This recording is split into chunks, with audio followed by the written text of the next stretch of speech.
Irin wassahabati ajma'in wattabi'in wa tabi'it tabi'ina lahum bi ihsanin ila yaumiddin. Amma ba'du. Para bapak, para ibu, sederek sedaya hadirin jamaah Masjid Baitul Iman Surya Regensi yang dirahmati Allah Subhanahu wa taala. Alhamdulillahirabbil alamin. Melanjutkan ngaji kitab hadis Riyadhus Shalihin yang dihimpun oleh Al-Imam An-Nawawi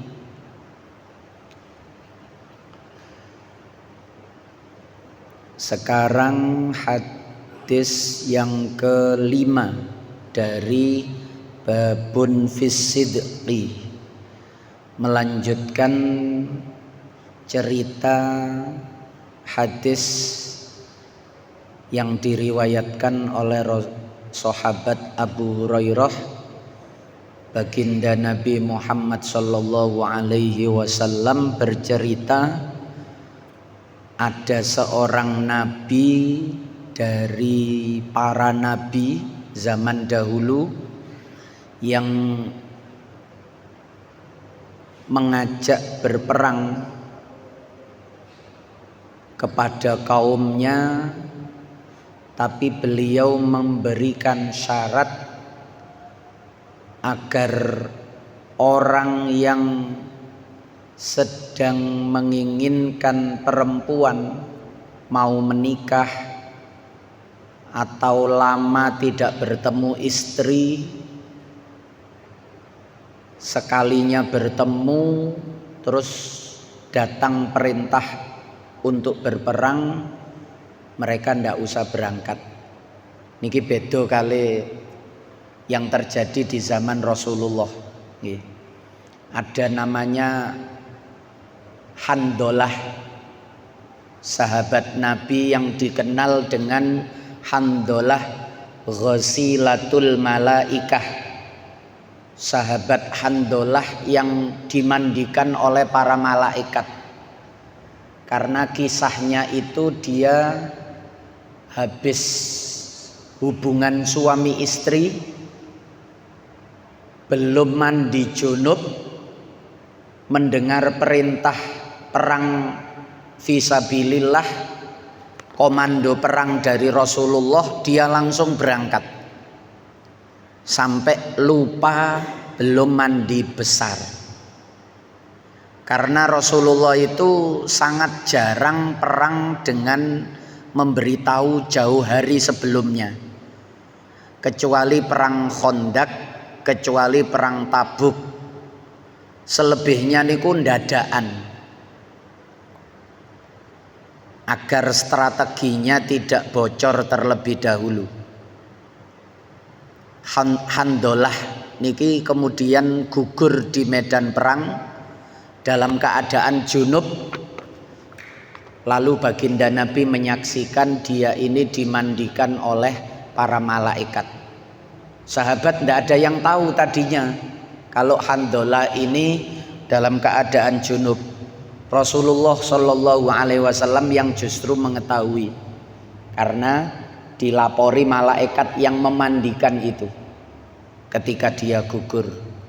Handolah Ghasilatul Malaikah, Handolah orang yang dimandikan oleh para malaikat. Tapi yang diceritakan oleh nabi terdahulu niki, yang diceritakan Nabi Muhammad terkait nabi terdahulu niki, niku justru melarang kalau di antara pasukan itu ada yang masih menginginkan untuk bersama istrinya atau menginginkan menikah. Yang kedua, wala ahadun bana buyutan la yarfa sukufaha, orang yang masih baru saja membangun rumah dan belum selesai, belum ketutup gentengnya, bagian atasnya itu masih belum ketutup, lam yarfa sukufaha, dinding penutup atas itu belum ditinggikan, artinya belum ketutup, artinya dia masih kepikiran kalau ditinggal perang bagaimana rumah saya itu, sehingga itu dianggap mengganggu konsentrasi pasukan nanti, maka tidak usah ikut. Termasuk lagi yang kemarin juga sudah disampaikan, wala ahadun ishtara ghanaman au khalifatin wa huwa yantadiru auladaha. Orang yang baru saja beternak atau punya ternak dan binatang ternaknya itu lagi hamil, dia mengharap menanti kelahiran dari bayi-bayi hewan ternaknya itu. Karena orang yang seperti ini juga tidak bisa tenang. Akhirnya setelah syarat-syarat itu disampaikan, yang seperti disebutkan tadi tidak usah ikut perang, faghoza nuli berangkat perang sopo nabi dan pasukannya ini. Fadana nuli marok mendekat sampai minal qaryati, saking suatu desa, satu qaryah, sholatal asri au qoriban min dzalika, yaitu sholat asar datang. Jadi ibadah sholat itu tidak hanya ketika zaman Rasulullah, Pak. Nabi Isa dulu niku juga wa ausoni bis sholati waz zakati. Nabi Ibrahim malah lebih dulu lagi. Beliau Rabbi ja'alni muqimas sholati wa min dzurriyyati. Jadi sholat itu sudah ada sejak awal.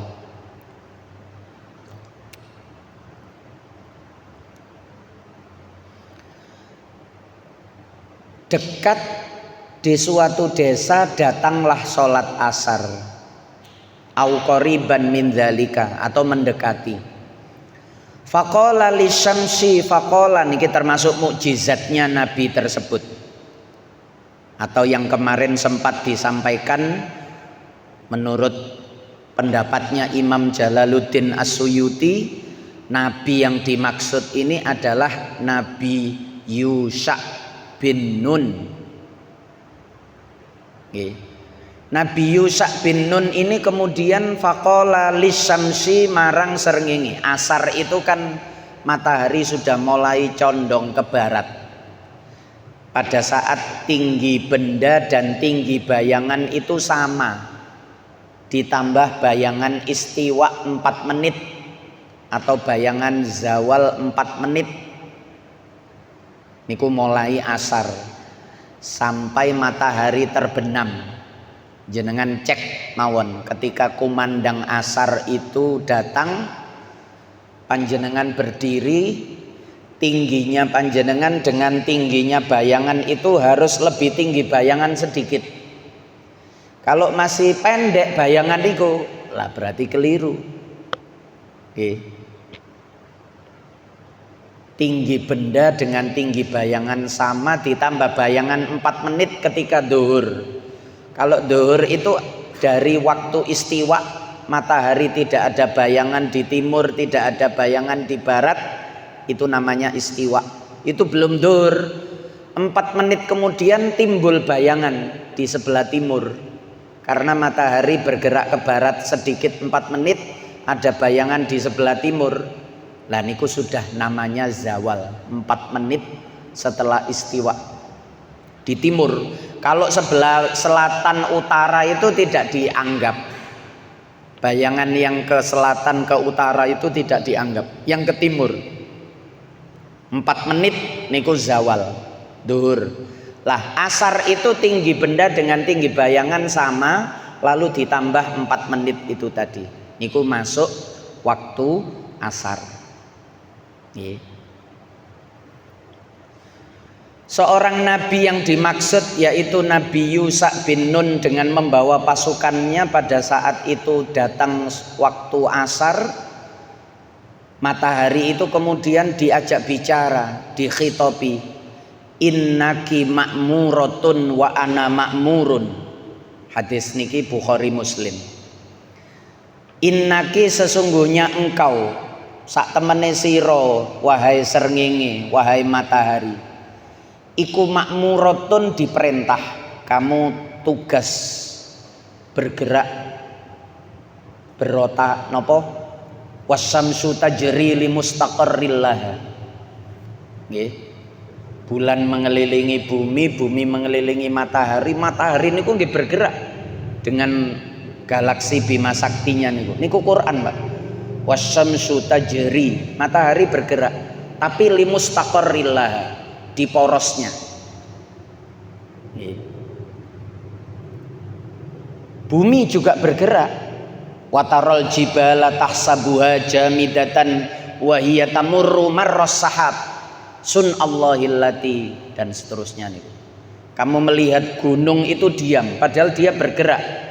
Kalau gunung bergerak itu artinya bumi ini bergerak. Nggih. Bumi ini bergerak.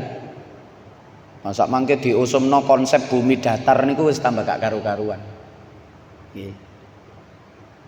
Jadi konsep bumi bergerak, rotasi, revolusi niku pun bener, niku mboten bertentangan kali Quran. Termasuk bumi bulat niku mboten bertentangan dengan Al-Qur'an.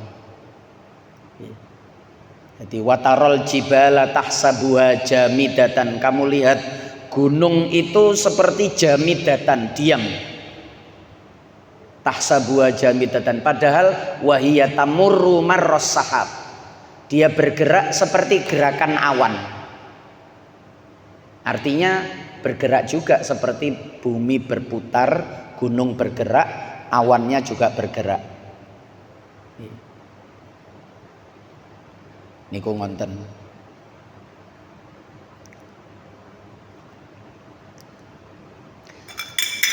Kamu diperintahkan oleh Allah dengan tugasmu menyinari, bergerak.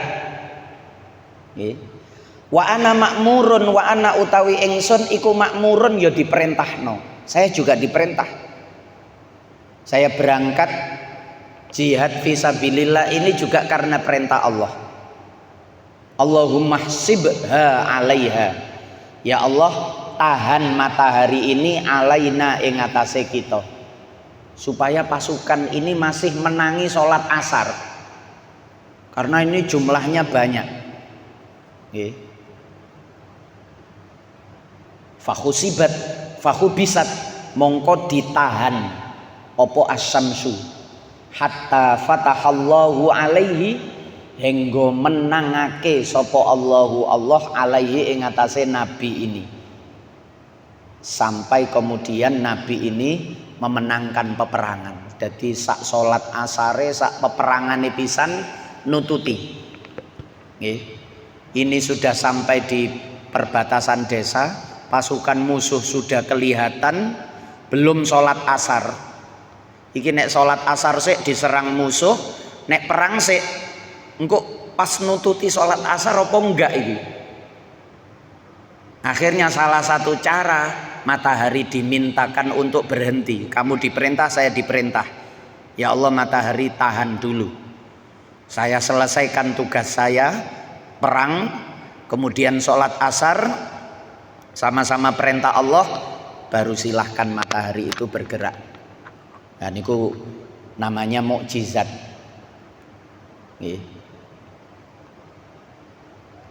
Fakhubisat, mongko ditahan. Istilahnya waktu itu seperti berhenti. Waktu itu seperti berhenti. Entah itu sifatnya internasional atau lokal, tapi yang terjadi ketika itu mencukupi untuk perang dan sholat asar, itu mencukupi. Ngenten iki kathah, Pak. Kanjeng Nabi juga sering, para sahabat sering, ulama-ulama yang mengalami karomah niku sering. Jenengan kalau membaca Khilyatul Auliya-nya Abu Nuaim Al-Asfihani, itu menemukan riwayat-riwayat sanad dari Abu Nuaim kepada para sahabat, kepada para tabi'in, kisah-kisah terhentinya waktu. Seperti misalnya sahabat Utsman bin Affan itu mengkhatamkan Al-Quran tiap malam itu dalam 2 rakaat sholat.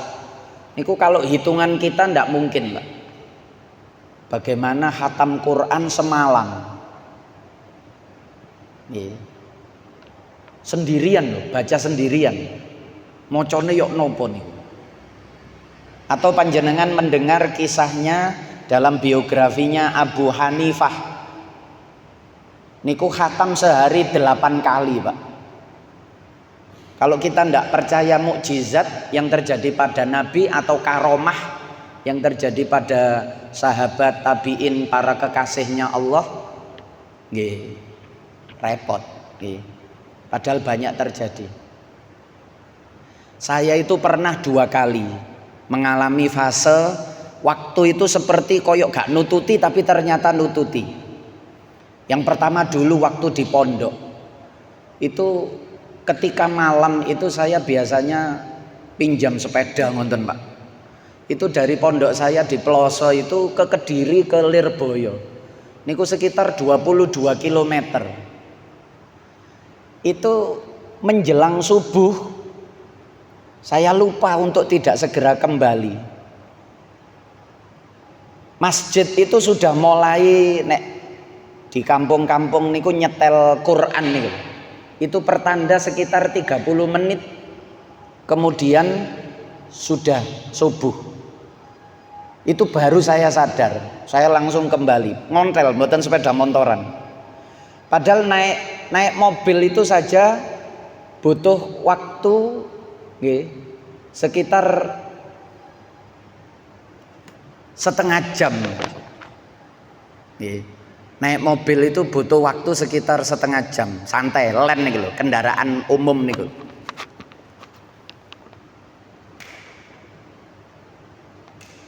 Perkiraan saya niku ndak cukup karena bergeraknya ke selatan. Angin itu dari selatan ke utara kalau wilayah Kediri itu. Karena lautnya di selatan. Jadi ngelawan angin. Ngontele niku lebih berat. Perkiraan saya datang itu ke pondok paling sesudah subuh. Sesudah subuh agak lama. Tapi ternyata masuk pondok niku jauh sebelum adzan subuh. Seolah-olah cuma 10 menit. Seolah-olah niku cuma 10 menit. Niku yang menurut saya koyok gak mungkin. Yang kedua itu waktu baca Quran di Ampel. Itu dalam 2 jam. Karena saya masuk itu jam 10. Kemudian datang sholat duhur itu saya sudah dapat 15 juz. Niku kaget. Loh, masa sholat 15 juz? Tapi nggih baca biasa, nggak mencolot niku. Tapi karena saya ceritakan, nggih kula critakno ngenten iki di kesempatan-kesempatan dulu itu. Akhirnya ndak pernah terulang. Kejadian seperti ini sebenarnya ndak boleh diceritakan. Kejadian-kejadian seperti ini sebenarnya ndak boleh diceritakan. Saya ceritakan itu dalam rangka supaya kita itu jangan sampai mengukur dengan akal kita, kebiasaan kita terhadap mukjizat atau termasuk karomahnya para kekasihnya Allah.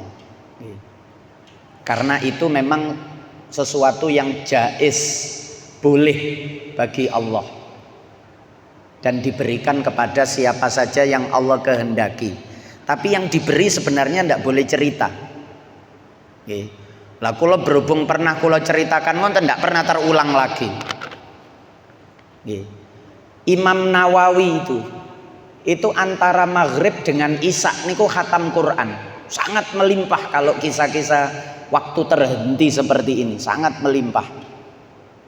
Imam Nawawi sendiri nih, itu waktu maghrib dengan isya niku bisa khatam Quran. Mulai Al-Fatihah, Alif Lam Mim ba'da maghrib ngenten iki, begitu dikumandangkan adzan isya niku sudah sampai Qul a'udzu birabbin nas. Banyak sekali. Nah niki begitu, fakhu bisat hatta fatahallahu alaihi. Matahari itu seperti ditahan oleh Allah. Artinya waktu itu barokah.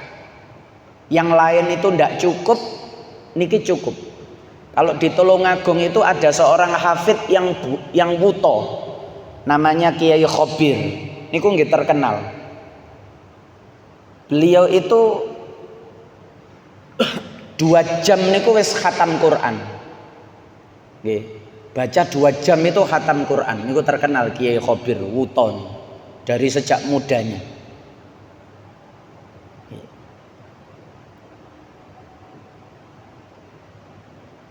Setelah selesai memenangkan niki fajama al-ghanaima. Nggih, kula cerita niku dalam rangka menguatkan hadis niki supaya kok kita jangan sampai mendustakan niki dawuhe Rasulullah. Nggih, yang terjadi mukjizat bagi nabinya Allah. Dan seorang wali itu kalau betul-betul mengikuti jalannya nabinya, itu dia akan diberi sedikit dari mukjizat. Tapi kalau mukjizat itu terjadi pada nabi, kalau kepada kekasihnya Allah itu namanya karomah, karena tidak disertai pengakuan sebagai nabi. Karomah itu kemuliaan dari Allah. Banyak sekali aneh-aneh sahabat niku nggih kathah sing aneh-aneh, Pak. Melihat makanan itu bisa bertasbih semuanya. Salman Al-Farisi dengan Abu Dzar Al-Ghifari. Salman, deloken, makanan ini semuanya berzikir kepada Allah. Salman langsung, gak usah dibahas, jangan dibicarakan. Berarti Salman sudah biasa melihat peristiwa seperti itu. Akhirnya tidak berani makan, Pak, sampai persaksian mereka terhadap makanan yang bertasbih itu berhenti. Sebab kalau dimakan itu kok ngelebokno nasi yang berzikir ke dalam perut, kok campur karo najis nduk jero weteng ya opo niku. Sing dipikir ngoten. Nggih. Fajama al-ghanaima, nuli ngumpulake sapa nabi niki al-ghanaima ing pira-pira harta rampasan perang. Fajaat, jadi harta rampasan perang itu kalau syariatnya nabi-nabi terdahulu itu ndak boleh, ndak halal. Baru halal itu zamannya Nabi Muhammad Sallallahu Alaihi Wasallam. Harta musuh itu menjadi miliknya umat Islam, halal. Namanya ghanimah. Nanti dibagi 1/5 atau 20%-nya itu digunakan untuk keperluan umat Islam. Zakate gampangane ngoten. Tapi nabi-nabi terdahulu ndak boleh, niki prakteknya niki. Nabi niki ketika mengumpulkan harta rampasan dengan harapan nanti diizinkan oleh Allah untuk menggunakannya dalam keperluan pendanaan persiapan peperangan berikutnya misalnya. Tiba-tiba fajaat nuli teko menyambar, yakni annaro, api. Tiba-tiba ada petir atau api menyambar. Dulu yang seperti itu menjadi tanda. Oke. Kalau itu zakat atau persembahan zaman Nabi Adam ketika kedua putranya niku mendekatkan diri kepada Allah, yang Qabil itu dengan hasil pertanian, yang Habil itu dengan hasil peternakan. Idz qarraba qurbanan fatukubbila min ahadihima, yang satu diterima, walam yutaqabbal minal akhar, itu tanda diterima tidak diterima itu adalah disambar oleh petir atau api dari langit. Fatukubbila min ahadihima niku kalau jenengan lihat di tafsirannya para ulama, riwayat-riwayat itu tanda diterimanya itu disambar, termasuk niki ghanimah, harta rampasan perang itu kemudian disambar oleh petir. supaya tidak dimakan oleh Nabi ini dan umatnya ini. Litakulaha drapun atau supaya makan opo petir atau api niki ing ghanimah ghanaim. Falam tatma'ha nuli ora tomak sapa Nabi nggih ing ghanimah. Langsung Nabi ini, wah ini berarti bermasalah di antara pasukan ini nggih, di antara pasukan ini ada yang bermasalah sehingga harta yang semestinya bisa diambil ini kemudian oleh Allah diambil terlebih dahulu supaya tidak dimakan. Berarti ini di antara pasukan saya ada yang bermasalah. Niku Nabi diberitahu begitu. Seperti zamannya Nabi Musa ketika minta hujan, lalu Nabi Musa diingatkan tidak akan terkabul karena di antara umatmu yang minta hujan itu ada salah satu yang napa nika rasan-rasan gitu, menggunjing. Kalau niki mboten, inna fikum ghululan. Faqala, kemudian Nabi ini berkata, inna fikum ghululan. Sak temene iku tetep ing dalam sira kabeh ghululan utawi ana wong sing ghulul. Nggih. Orang yang melampaui batas di dalam melakukan suatu pelanggaran alias khianat fil maghnam. Dalam hal ini terkait khianat fil maghnam, ada yang diambil tidak disetorkan kepada Nabi, harusnya dikumpulkan menjadi satu pada Nabi pemimpin tadi. Ternyata ada yang mengambil terlebih dahulu. Wah iki nek tak kumpulno kok dipek wong liya iki. Nanti kalau nabinya yang membagi bisa jadi ini nanti ndak saya pegang.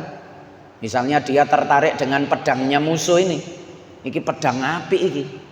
Iki nek tak setorno harta rampasan perang berupa pedang ini misalnya nanti bisa diberikan kepada yang lain padahal saya senang dengan ini. Niku ghululan. Ada di antara kalian yang ghulul.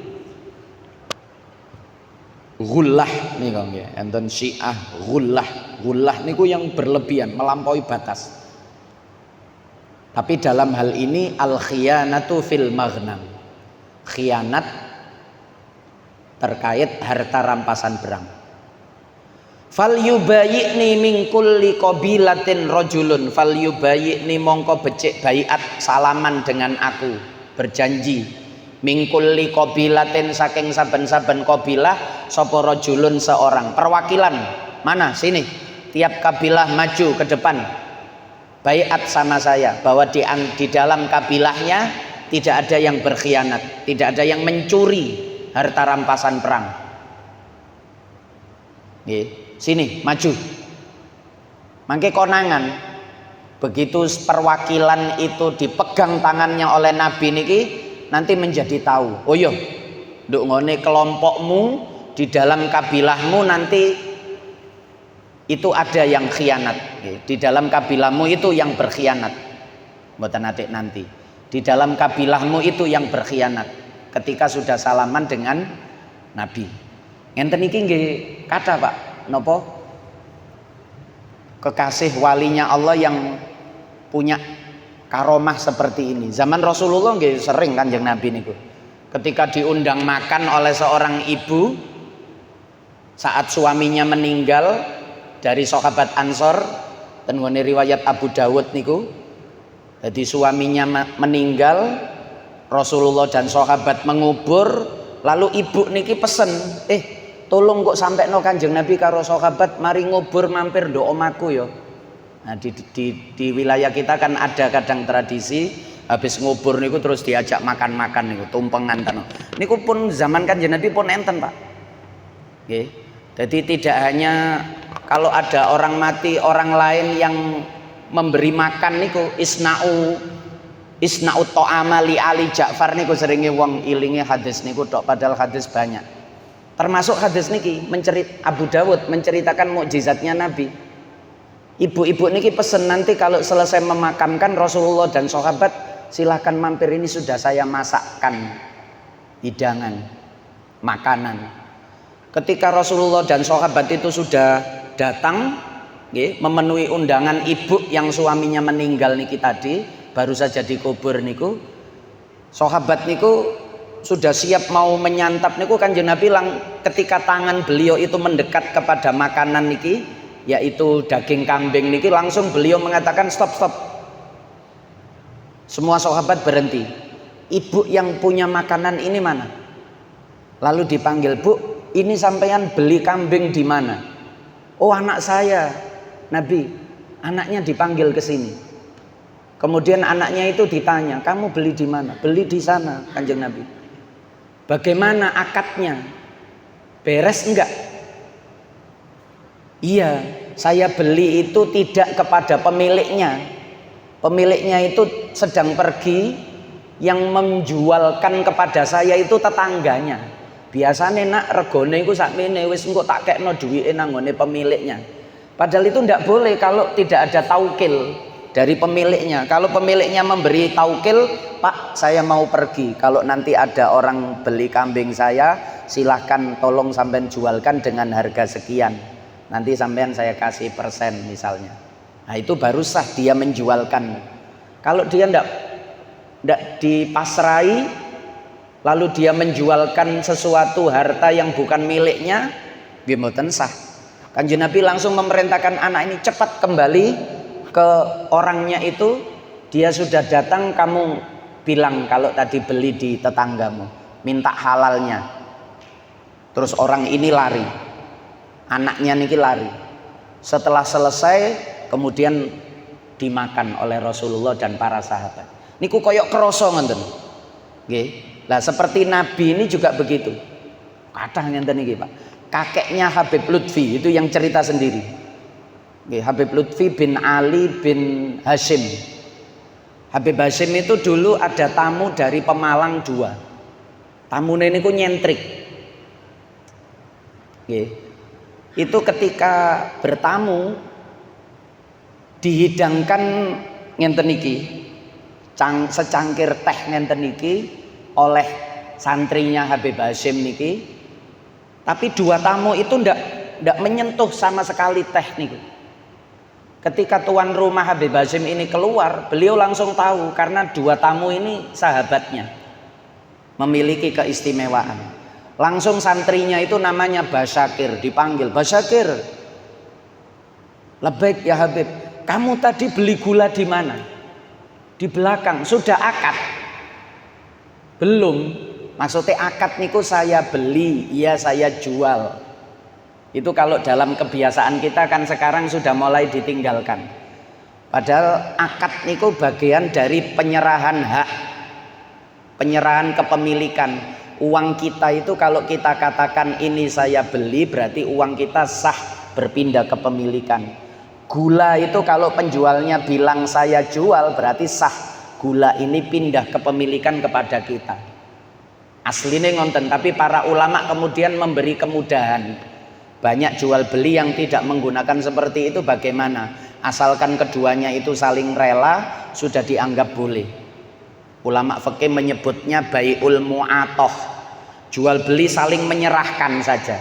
Ini menyerahkan uang, ini menyerahkan barang, tidak ada komplain, berarti sama-sama ridho. Dianggap begitu. Tapi untuk orang-orang tertentu yang begitu itu tidak boleh, Pak.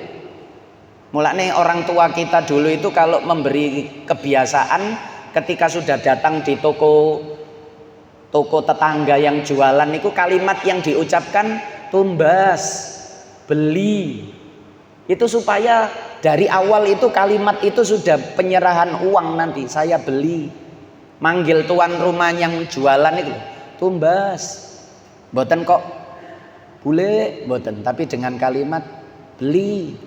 Nah, itu supaya dari awal sudah ada akad yang difaham bersama. Niku begitu lari kepada toko ibu yang di belakang itu, Bu, tadi saya beli gula belum akad, saya beli ya. Oh ya, saya jual. Niku ketika kembali secangkir teh berdua niki wau habis Pak. Cangkir masing-masing disuguhi satu cangkir teh niku habis. Ternyata tadi itu beliau tangannya itu tidak bisa mendekat karena ini ada yang tidak beres di cangkir ini, ada yang tidak beres, yaitu gulanya belum diakati. Wah ngenten iki kathah ten kitab-kitab niku kisah ngenten iki. Imam Abdul Wahab Asy'arani niku di dalam Tambihul Mughtarin niku banyak menceritakan seperti itu. Keistimewaan guru-gurunya seperti itu. Nanti sedikit demi sedikit. Termasuk niki, kenapa cuma dengan salaman saja nanti beliau sudah tahu terkait di qabilahnya itu ada yang curang. Falazikot yadu rajulin biyadihi, lalu tangan orang itu dari tiap-tiap qabilah disentuhkan kepada Nabi yang bersangkutan niki, Nabi Yusa bin Nun ini. Faqala, lalu Nabi ini berkata, fikumul ghulul. Iya, positif. Di kelompokmu, di kabilahmu, di sukumu itu terdapat al-ghulul, orang yang curang. Fal tubayyani qabilatuka, bawa ke sini semua qabilahmu. Nanti konangan, Pak. Disalami siji-siji kok konangan, sebab nek dikongkon ngaku niku uang kadang ndak mau ngaku. Nggih, nanti diajak salaman satu persatu ngenten iki, falazikot yadu rajulaini aw salasatin biyadihi, 2 orang langsung, 3 orang langsung, faqala fikumul ghulul. Ya, positif, di antara kalian ini ada yang ghulul, yang mencuri. Faja'u bi ra'sin misli roksi bakorotin minad zahab. Ternyata yang dicuri itu harta yang besar sebesar kepala sapi yang terbuat dari emas. Lalu didatangkan biroksin misli roksi bakoroh, seperti kepala sapi, minad zahabi, dari emas. Fawado'aha, lalu oleh Nabi ini diletakkan. Faja'atin naru fa'akalatha, lalu datang petir menyambar emas yang sebesar kepala sapi niku wau, beres pun wis diterima, berarti jihadnya ini. Falam tahillul ghanaimu li ahadin qablana, niki dawuhe Nabi Muhammad. Falam tahilla, mongko ora halal apa al ghanaimu, harta rampasan perang, li ahadin, kedue wong suwiji, qablana, sebelum kita umat Islam niki. Sebelum kita itu harta rampasan perang ghanimah itu tidak halal, langsung disambar petir. Ini menunjukkan peperangannya diterima, tidak boleh dicuri, tidak boleh diambil. Summa ahallallahu lanal ghanaim, nuli keri-keri ngalalake sapa Allah lana gawe kita umat Islam, umat Rasulullah, al ghanaima ing pira-pira harta rampasan perang. Kuro tutupno kurang sedikit nih. Lamma ra'a dhafana, ketika Allah melihat kita itu lemah, fa'ahallaha lana, lalu Allah memberikan halal ghanimah, harta rampasan perang itu lana, kepada kita, karena kita itu dianggap umat yang lemah, lalu dibolehkan harta rampasan perang itu menjadi harta yang halal. Oke. Jadi hartanya musuh yang kalah itu halal menjadi miliknya umat Islam. Sebab logikanya kalau diserahkan kembali ya nanti digunakan untuk memusuhi orang beriman lagi, digunakan untuk kekufuran, kemaksiatan lagi. Sama seperti penjahat itu kalau sudah ketangkap polisi, senjatanya nggak dirampas. Oke. Tidak mungkin dikembalikan, karena kalau dikembalikan digunakan untuk kejahatan lagi. Nah itu koruptor-koruptor itu harusnya begitu Pak, dirampas, yang sudah tertangkap itu dirampas sebagai ghanimah. Sampun hadis yang ke-6 dereng isae jam pinten? Lebih 37. Oke. Belum nggih, belum Isya niki nggih. Bentar lagi.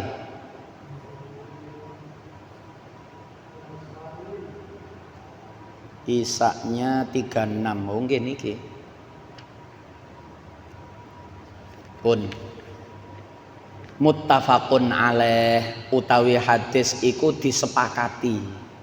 Apa alaihi hadis. Istilah muttafaqun alaih itu berarti hadis ini ada dalam Sahih Bukhari, ada dalam Sahih Muslim. Penjelasan kata al-khalifatu bi fathil kha, yang sapi tadi, ternak tadi, al-mu'jamati wa kasril lam, jam'u khalifatin wa hiya naqah al-hamil, yaitu unta yang hamil. Nggih. Yang punya ternak, kambing, unta yang hamil ndak usah ikut perang. Nah niku maknanya al-khalifat. Khalifah itu maknanya sebenarnya mengganti. Khalafa itu mengganti. Fa khalafa mim ba'dihim khalfun adha'us shalah wattaba'us shahawata niku. Generasi berikutnya datang khalafa niku. Fa khalafa mim ba'dihim khalfun. Makanya Nabi Adam itu disebut khalifah. Inni ja'ilun fil ardi khalifah.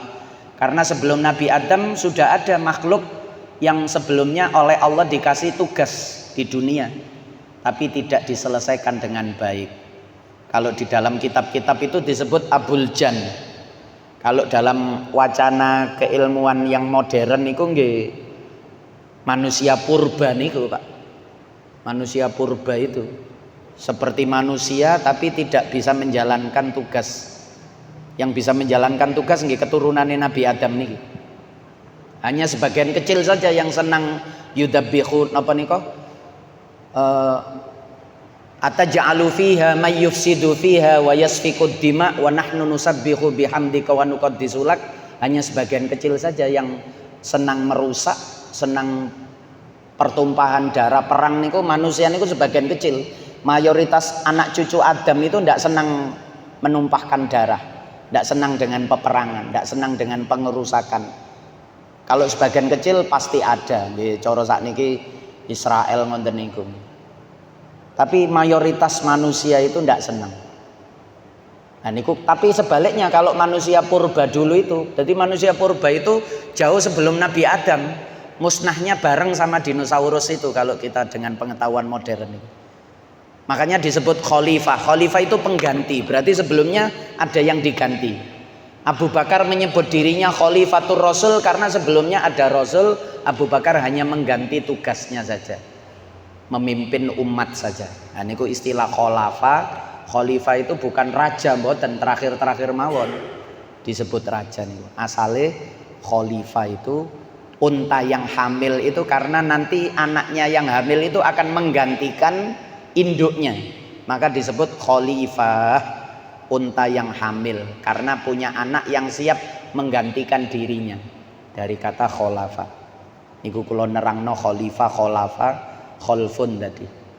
Al-Fatihah. Iyyaka na'budu wa iyyaka nasta'in. Shiratal ladzina an'amta 'alaihim ghairil maghdubi 'alaihim waladdallin.